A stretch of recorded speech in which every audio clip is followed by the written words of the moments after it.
আসসালামু আলাইকুম। কেমন আছেন সবাই? আশা করি সবাই আল্লাহর রহমতে অনেক অনেক ভালো আছেন। খুবই গুরুত্বপূর্ণ আপডেট আমি আপনাদেরকে দিতেছি বাইন্যান্সের।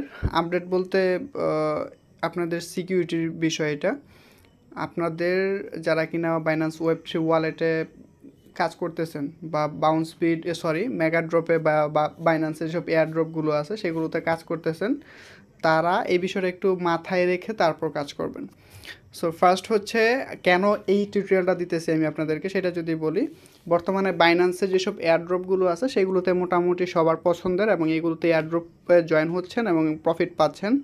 সো আপনাদের কী করতেছেন, আগে আগে ছিল আপনারা এক্সচেঞ্জার ইউজ করতেন, বাইন্যান্স এক্সচেঞ্জ ইউজ করতেন, বর্তমানে কী করতেছেন ওয়েব3 ওয়ালেটও খুলে ইউজ করতেছেন। সো অধিকাংশ মানুষের কি ভুল হইতে পারে, আপনারা হয়তোবা বাইন্যান্সের যে কিউআর কোড বা বাইন্যান্সের যে ফার্স্ট কি ওয়েব3 ওয়ালেটের কি সেটা হয়তো বা সংরক্ষণ করেন নাই, আর নয়তো আমার মতো ভুলে গেছেন। কথাটা হয়তো বুঝেন নাই, আমি আমার বাইন্যান্স ওয়েব3 ওয়ালেটের ফার্স্ট কি ভুলে গেছি। সো এটা কিভাবে আপনারা সংরক্ষণ করবেন, যারা কিনা সংরক্ষণ করেন নাই তারা কিভাবে করবেন, যারা হারায় ফেলছেন তারা কিভাবে সংরক্ষণ করবেন দেখে নিন। এইটা খুবই ইম্পর্টেন্ট, কারণ আপনাদের বাইন্যান্স অ্যাকাউন্ট হয়তো বা লগ আউট হইতে পারে বা অন্য ফোনে লগ ইন করতে হইতে পারে, তখন আপনাদের ওয়ালেটে কানেক্ট করার জন্য, এবং যেহেতু অনেক মানুষ মাল্টিপল অ্যাকাউন্ট খুলছে বাইন্যান্সের মধ্যে মেগা ড্রপে বা এয়ার ড্রপে জয়েন হওয়ার জন্য, সো এইটা আমার কাছে মনে হয়েছে খুবই খুবই গুরুত্বপূর্ণ আপনাদের জন্য বর্তমানে। কারণ যদি ফার্স্ট কি হারায় ফেলেন, পরবর্তীতে মূলা পুরাই মূলা পাবেন। সো কীভাবে এটা করবেন সেটা দেখাচ্ছি। তার আগে বলতেছি হচ্ছে যারা কিনা রেভক্সের মধ্যে এয়ারড্রপে জয়েন হয়েছেন, এটার টাইম বেশি নাই, যারা জয়েন হইতে পারেন নাই তারা ট্রাই করার দরকার নেই এখন বর্তমানে, কারণ এটা মোটামুটি শেষ, ইভেন্ট মোটামুটি শেষ, আর 2 দিন পরে এটা আমরা হয়তো বা ক্লেম টেম করতে পারবো, সেই ধরনের আপডেট আসবে। আরেকটা কথা বলতেছি, এই যে দেখেন এখানে আমাদের হচ্ছে সব কিছু টাস্কই কিন্তু মোটামুটি কমপ্লিট। এই যে দেখেন আর 2টা টাস্ক আছে, এই যে হয়তো বা কালকে এবং পরশু দিন আমরা টাস্কগুলো কমপ্লিট করে আমাদের মোটামুটি কাজ শেষ।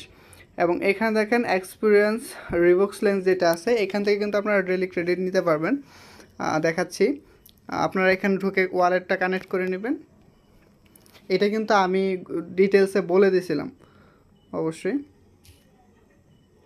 সো এটা ওয়ালেটটা কানেক্ট করার পর আপনারা হচ্ছে এইখান থেকে যে ডেলি দেখতে পারবেন, এখান থেকে অ্যানালাইসে গিয়ে আপনারা হচ্ছে ক্রেডিট নিতে পারবেন, এবং এখান থেকে রিওয়ার্ড অপশন যেটা আছে, রিওয়ার্ড অপশন থেকে আপনারা এখান থেকে ক্লেম করতে পারবেন, আপনাদেরটা ক্লেম করতে পারবেন এখান থেকে।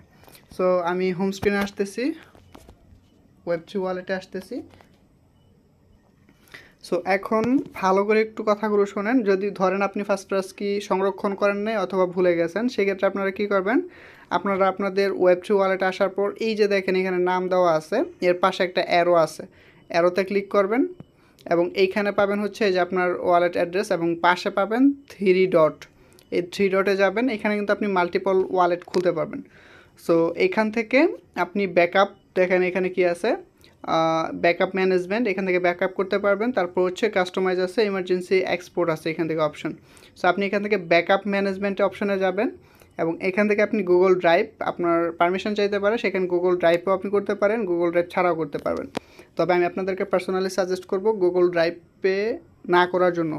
গুগল ড্রাইভ অনেকেরই হচ্ছে সিকিউর না, সো গুগল ড্রাইভ থেকে আপনাদের এই কাজগুলো বা এই বিশেষ করে এই কিউআর কোডগুলো হ্যাক হয় বেশি। সো আপনারা এটাকে ম্যানুয়ালি কিউআর কোড, এই যে দেখেন এখানে কিউআর কোড আছে, পাসওয়ার্ডটা দিয়ে কিউআর কোডটা দেখতে পারবেন, সেইটা স্ক্রিনশট নিয়ে আপনারা একটা ভালো জায়গায় সংরক্ষণ করবেন বা প্রিন্ট করে আপনারা আপনাদের ঘরে রেখে দিতে পারেন, সেটা আপনাদের জন্য বেশি ভালো হবে। সো এখান থেকে এভাবে করে নেবেন এটা। সো এখান থেকে যখন কিউআর কোডে ক্লিক করবেন, এখান থেকে ভেরিফাই রিকভারি পাসওয়ার্ড অথবা ব্যাকআপ অ্যাগেন এরকম অপশন আসবে। সো আপনি এখান থেকে ভেরিফাই রিকভারি পাসওয়ার্ডে ক্লিক করবেন। তবে একটা বিষয় এখানে, আপনারা যখন এটা করতে যাবেন, হ্যাঁ, তখন হচ্ছে আপনাদের পাসওয়ার্ড দিতে হবে। আপনাদের ইমেলের মধ্যে ওটিপি যাবে, সেটা যদি না যায় তাহলে আপনারা আপনাদের অ্যাপসটাকে, বাইন্যান্স অ্যাপসটাকে প্লে স্টোর থেকে আপডেট করে নেবেন। দেখেন এই যে আমি আপডেট করে নিতেছি, আমার এই প্রবলেমটা দেখা দিছে। সো আমি আপডেট করে তারপর দেখাচ্ছি যে প্রবলেম হয় কি না। সো এখন আমার ওটিপিটা আমার ফোনের মধ্যে আসছে বা আমার ইমেলের মধ্যে আসছে, এতক্ষণ আসতেছিল না। আমি যখন অ্যাপসটাকে আপডেট করছি তখন কিন্তু আমার ঠিকই আমার ইমেলটা আসছে আমার ফোনের মধ্যে। সো নাম্বারটা পেস্ট করলাম এবং আমার দেখেন কন্টিনিউ হয়ে গেছে, আমাকে এখন আমার ইয়াটা দিবে আর কি। সো এটা আপনারা ব্যাকআপ করবেন, আপনাদের স্ক্রিনশট করে রাখতে পারেন আপনাদের ফোনের মধ্যে।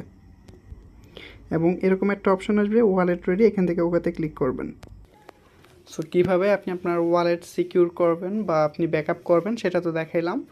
এখন কথা বলি যে আপনার বাইন্যান্স একটা চ্যানেল আছে বা বাইন্যান্স একটা অ্যাকাউন্ট আছে, আপনি বাইন্যান্সের ওয়েব3 মাল্টিপল ওয়ালেট খুলতে চাচ্ছেন, সেই ক্ষেত্রে কি করবেন? তো সেই ক্ষেত্রে আপনারা এইখানে আবার ক্লিক করবেন এবং এইখানে পাশে পাবেন প্লাস আইকন, এবং এইখান থেকে আপনি নতুন পাসওয়ার্ড বা নতুন সিড ফ্রেশ কি দিয়ে নতুন ওয়ালেট ইম্পোর্ট করতে পারবেন। এভাবে আপনি অন্যান্য ওয়ালেটের মধ্যে মানে বাইন্যান্স ওয়েব3 ওয়ালেট খুলে আপনি জয়েন হতে পারবেন। আর এখন বর্তমানে অনেক সমস্যা বাইন্যান্সের মধ্যে, বাইন্যান্সের মেগা ড্রপের কারণে অনেকেই মাল্টিপল অ্যাকাউন্ট খুলতেছে একই ফোনের মধ্যে, যার কারণে অনেকের অ্যাকাউন্ট ব্যান করে দিতেছে। আপনারা যদি মাল্টিপল অ্যাকাউন্ট খুলতে চান বা মাল্টিপল অ্যাকাউন্ট খুলে করতে চান, সেক্ষেত্রে কী করবেন, আপনারা আদার্স ফোনের মধ্যে আপনারা করতে পারেন। একটা ফোনের মধ্যে হয়তো বা দুইটা ইউজ করতে পারবেন, তবে একটা টাইম মিনিমাম একটা টাইম করে নেবেন। ধরেন টাস্ক যদি কমপ্লিট করেন তাহলে সকালে করলেন আর একটা রাত্রে করলেন, এবং একই নেটওয়ার্কে না, আপনি হয়তো বা ডাটা দিয়ে করলেন আর একটা ওয়াইফাই দিয়ে করলেন। এভাবে করলে আশা করি কোনো প্রবলেম হবে না এবং এভাবে করতে পারেন। সো ভিডিওটি ভালো লাগলে অবশ্যই একটা লাইক করবেন, কমেন্ট করবেন, আপনার মতামত জানাবেন।